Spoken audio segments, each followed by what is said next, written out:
2014 में जब भारतीय राजनीतिक प्रतिनिधि दल ब्राजील गया था, तो उस समय उनसे एक सवाल पूछा गया था कि इतनी बड़ी आबादी वाला देश और फुटबॉल क्यों नहीं खेल रहा। घटना जो भी रही हो उस समय, लेकिन सवाल रिलेवेंट था, प्रासंगिक था, और वही सवाल आज 14 साल के बाद भी प्रासंगिक बना हुआ है।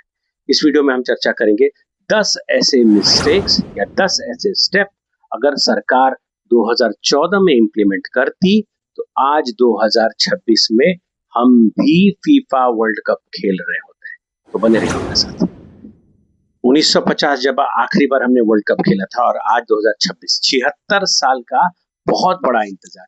और world cup, FIFA world cup football आते, जो क्रिकेट से कई गुना पॉपुलर स्पोर्ट्स है, आते ही हमारे शहरों में अर्जेंटीना, ब्राजील, पुर्तगाल के झंडे, फ्रांस के झंडे गली गली में घूमने लगते। कहने का मतलब है कि देश में फुटबॉल फैंस हैं, देश फुटबॉल से प्यार भी करता है, लेकिन खेलता नहीं, क्वालिफाई नहीं कर पाता। स्थिति तो ऐसी बन गई है कि फीफा तो अब दूर का सपना लगता है। 2027 के महाद्वीपीय tournament AFC, Asian football championship के लिए हम क्वालिफाई नहीं कर पाए। कमी कहाँ रह गई, इस पर चर्चा करते हैं। देखिए, फुटबॉल, पहला कारण है, फुटबॉल कभी भी राष्ट्रीय प्राथमिकता नहीं बना। भारत में दशकों तक खेल नीतियां बनी जो अलग अलग, खासकर क्रिकेट पे केंद्रित रही, लेकिन फुटबॉल को लेकर आर्थिक सपोर्ट हो, चाहे प्रशासनिक सपोर्ट हो, चाहे मीडिया समर्थन, मीडिया भी इसमें अछूता नहीं है, मीडिया समर्थन। आज मीडिया फीफा वर्ल्ड कप को कवरेज दे रहा है और ब्राजील के मैच पर टीका टिप्पणी हो रही है कि नेमार बीमार पड़ा हुआ है, लेकिन हमारे यहाँ कभी मीडिया ने फुटबॉल को कवर ही नहीं किया। उनका बहुत बड़ा रोल था, लेकिन उन्होंने आज तक, मीडिया ने हमें फुटबॉल, भारतीय फुटबॉल को, ये हमारे प्रशासनिक सपोर्ट और आर्थिक सपोर्ट के अलावा मीडिया का भी सपोर्ट हमें कभी नहीं मिला। दूसरा कारण है कि जो भी कंट्री विश्व कप खेल रही है, वो चाहे शॉर्ट टर्म प्लान बनाती है, चाहे शॉर्ट टर्म प्लान में उज्बेकिस्तान, जॉर्डन जैसे देश आते हैं, जिन्होंने, माफ कीजिएगा, जिन्होंने अभी हाल में ही क्वालिफाई किया अपने 6 इयर्स प्लान के तहत, और एस्टैब्लिश्ड कंट्रीज आती हैं। तो विश्व कप खेलने वाले जितने जो एस्टैब्लिश्ड कंट्री है, वहां हजारों युवा खिलाड़ियों को बचपन से ही प्रशिक्षण मिलता है। भारत में क्या होता है, भारत में अधिकांश बच्चों को गुणवत्ता वाले फुटबॉल ग्राउंड, फुटबॉल प्रशिक्षण, कोचिंग और कॉम्पिटिटिव फुटबॉल टूर्नामेंट अवेलेबल ही नहीं है शुरू से। तो बिना, जब हमारा नींव ही इतना कमजोर है, तो हम इतने अच्छे अच्छे खिलाड़ी कहां से ला पाएंगे और कैसे फुटबॉल खेल पाएंगे। तीसरा कारण है कि स्कूल स्तर पे भी कभी भी सरकारों ने, चाहे राज्य स्तर की सरकार हो, चाहे वो केंद्र स्तर की सरकार हो, स्कूल स्तर पे भी फुटबॉल को एक महत्वपूर्ण विषय नहीं बनाया गया। जैसे ब्राजील, जर्मनी या जापान या दक्षिण कोरिया जैसे देश होते हैं, वहां स्कूल में ही प्रतिभा खोजने का पूरा प्रबंध और माध्यम बना रहता है। और भारत में समझ लीजिए अधिकांश स्कूल में फुटबॉल केवल एक सहायक गतिविधि बनकर रह गई, एक्स्ट्रा करिकुलर एक्टिविटीज। फुटबॉल खेल का जो संरचना है, अगर कुछ राज्यों को छोड़ दिया जाए, नॉर्थ ईस्ट के कुछ राज्य और पश्चिम बंगाल जैसे राज्यों को छोड़ दिया जाए, तो फुटबॉल को लेकर जो फुटबॉल खेल संरचना का जो विकास है वो असमान है, इक्विवेलेंट नहीं है। कुछ शहरों को छोड़ दे तो देश के अधिकांश राज्यों में अच्छे फुटबॉल के मैदान नहीं है, अच्छे एकेडमिक्स नहीं है, एकेडमी नहीं है, प्रशिक्षण केंद्रों की कमी है, कोचेस की कमी है। 2014 में शायद अगर फुटबॉल को उस ब्राजील के टिप्पणी से सीरियस लेकर अगर सरकार ने एकेडमी बनाई होती, प्रशिक्षित कोचेस लाए होते, तो शायद आज 2026 में हम होते। देखिए, पांचवा सबसे बड़ा कारण है दीर्घकालिक परियोजना। देखिए, कई कंट्रीज होती हैं जहां बेसिक इंफ्रास्ट्रक्चर की कमी होती है, तो वो लॉन्ग टर्म प्लान बनाती है, 10, 15, 20 साल का प्लान बनाती है, और वो फुटबॉल के लिए लगातार प्रयास करती हैं और अंत में क्वालिफाई कर जाती है। लेकिन हमारे यहाँ क्या है ना कि हम, कई कंट्रीज ऐसी भी होती हैं जो शॉर्ट टर्म प्लान बनाती है, जैसे उज्बेकिस्तान, जॉर्डन, न्यूजीलैंड पिछली बार क्वालिफाई करते करते रह गई थी 22 में, इस बार उन्होंने क्वालिफाई कर लिया। तो ये शॉर्ट टर्म प्लान, और न्यूजीलैंड के अगेंस्ट हमने खेला है, और कोई ऐसी बात नहीं है कि हम बड़े मार्जिन से हार गए उनसे। 2-1 से हारे थे हम सिर्फ। तो ये countries short term long term plan बनाती है। उज्बेकिस्तान, जॉर्डन, न्यूजीलैंड ने शॉर्ट टर्म प्लान बनाया, 5-6 साल का प्रोग्राम, और बड़े डेडिकेशन से उस पर वो कार्य करते रहे। भारत में क्या है कि हम बड़े क्वालिफाइड कंट्रियों के प्लान को स्टडी करते हैं बहुत गौर से, केस स्टडी बनाते हैं, फिजिबिलिटी स्टडी करते हैं, लेकिन जब इम्प्लीमेंटेशन की बात आती है तो भारत में अक्सर इम्प्लीमेंटेशन नहीं लगता है। वो शुरुआत बहुत तेजी से होगा और 15, 20, 25 साल, 45, 40 साल का वो प्रोजेक्ट लगने लगता है। नतीजा ये होता है कि हर 4 साल के बाद फीफा आते हैं और हम फीफा टूर्नामेंट आता है, वर्ल्ड कप, और हम बस एक दर्शक बन के देखते रहते हैं। और भारत में परियोजनाएं भी बदलती रहती हैं, लेकिन अगर हम भी शॉर्ट टर्म प्लान बनाएं न्यूजीलैंड, जॉर्डन और उज्बेकिस्तान की तरह, तो शायद 2030 में हम क्वालिफाई कर जाए, क्योंकि हो सकता है कि 64 कंट्री खेल रहे। देखिए, छठा विदेशी model, foreign policies, foreign policies नहीं कहूंगा, फुटबॉल पॉलिसीज, बाहर की जो पॉलिसीज है, वो जैसे जापान ने 1990 के दशक में ही एक स्पष्ट योजना बना ली कि हमें इस योजना के तहत काम करना है और हम हर बार फुटबॉल क्वालिफाई करते जाएंगे वर्ल्ड कप के लिए। ऐसा ही किया दक्षिण कोरिया ने। भारत ने भी इन सभी मॉडलों का अध्ययन किया, लेकिन बड़े पैमाने पर इसको लागू ही नहीं किया, लागू करने में भी देरी।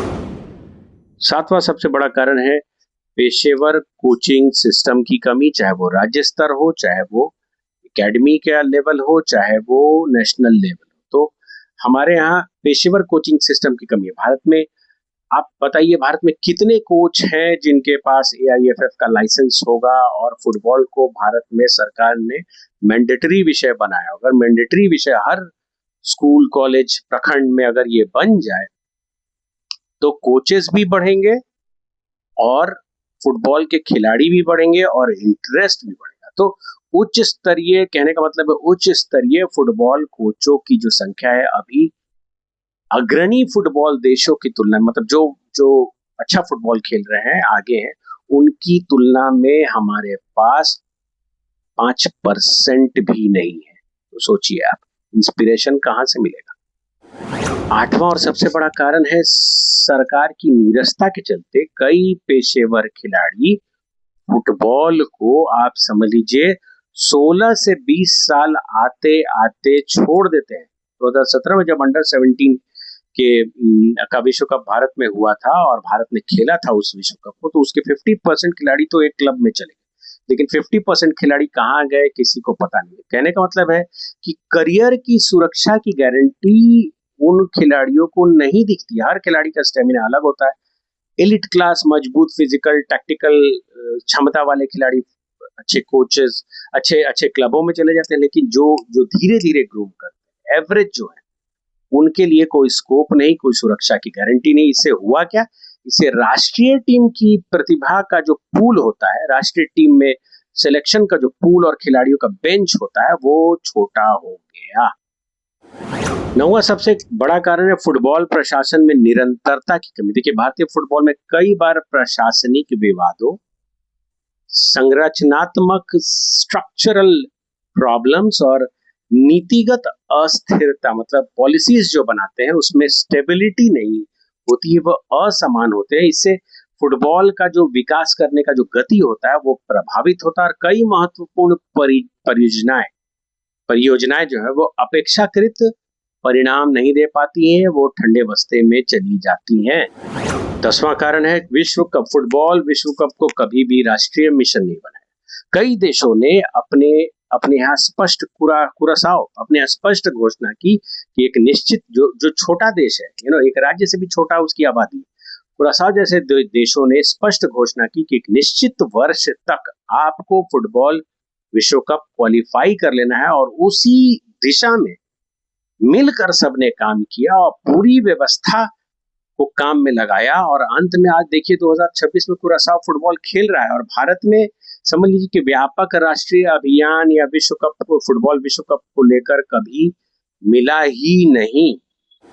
भैया, ISL को कैसे छोड़ा जाए। देखिए, ISL को फुटबॉल विकास के लिए भारत में लॉन्च किया गया, लेकिन आज के डेट में ISL एक बहुत बड़ा इवेंट बन गया है, इंडियन सुपर लीग, और टीवी पर एक अच्छा एंटरटेनमेंट प्रोग्राम है ये, इसमें इसमें पैसा बहुत है, खिलाड़ियों को अभूतपूर्व पैसा मिलता है। एक खिलाड़ी कंफर्ट जोन में आते हैं, उन वो ज्यादा क्वेरी ये करते हैं कि आईएसएल टूर्नामेंट कब शुरू होगा, कब होगा कि नहीं, क्योंकि जो जिस पैसे की आदत उनको पड़ गई है, शायद राष्ट्रीय टीम, नेशनल टीम या नेशनल फुटबॉल उस पैसे की आदत उनको नहीं दे पाया है। और इस वजह से आलोचकों का भी तर्क यही है कि धीरे धीरे ये आईएसएल एक मनोरंजन और व्यवसायिक मॉडल बनकर रह गया। लेकिन इतना 10 साल होते, 2014 में पूछा गया भारतीय प्रधानमंत्री और उनके उनके समूह से, उनके प्रतिनिधि समूह से, कि भारत फुटबॉल में क्यों नहीं है। 2014 में ही यही आईएसएल लॉन्च हुआ और 2014 से 26 आ गया। 2014, 15, 16 के आसपास मतलब रैंक में जो थी उससे बहुत गिरावट हुआ और आज हम 140, 141 फीफा रैंकिंग लेके बैठे हुए। तो आईएसएल ने किस तरह से भारतीय फुटबॉल को ग्रो किया मुझे समझ में नहीं आता। क्लब मैं विरोध में नहीं हूं, लेकिन आईएसएल के विरोध में नहीं हूं, लेकिन आईएसएल की कार्यशैली का विरोध जरूर करता हूं। क्यों करता हूं आगे।